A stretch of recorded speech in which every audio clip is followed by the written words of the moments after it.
Ah, Adramus, the best continent on Abixilus, full of eco-friendlyism, friendships, and big nations. What could possibly be wrong with this beautiful continent? Wait, they all hate each other? Well, shit. Compared to many other continents, Adramus was probably one of the most chaotic ones to have ever existed on stoneworks. A continent full of nations ready to beat each other to smithereens. Samots wanting more of Quinfil Centauria land, Quinfil Centauria wanting its land back, Las Vidas also wanting its land back, Marabella kinda just wanting everyone's land, and Valorum just trying to stay out of it.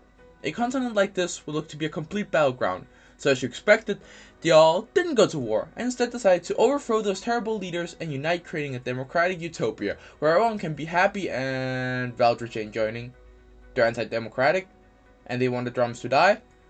Oh no. As you may have expected, Adramus didn't really like having an anti-democratic country in their own backyard who opposed their union. Adramus had already been cracking down on smaller claims on the continent, and now, being pissed off by Valdrich shitting on the democracy, Adramus would declare war. The war was looking to be a brutal one, until the news spread of Valdrich had sold all their land and fled en masse like cowards.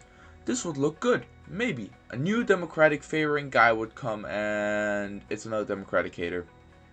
Oh no. But this wasn't any ordinary person who bought the land.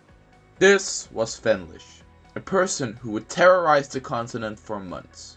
Now, Adramus having another anti-democratic nation on their own continent, they weren't too keen on waiting for an answer to join, and after Fenlish saying that Adramus were the bad guys of Abixilus, Adramus declared war for the second time. Now, there is something you have to understand about Fenlish.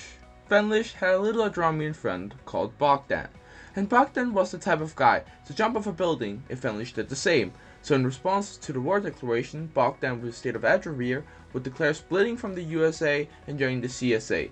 Other towns did the same, and it looked like this was going to be a massive war. After the war declaration, the USA went into full mobilization, ordered by President Farad. The Adramians grinded for days and nights, producing the massive amounts of gear and weaponry that was going to be used for the war effort to smash those CSAans back to hell.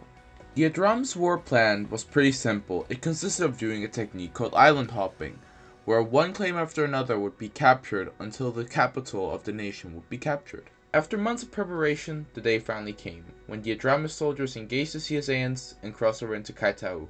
The offensive started strong, but with more soldiers from the CSA coming in, it became a stall, and Adramus had to fall back to Regan to regain supplies.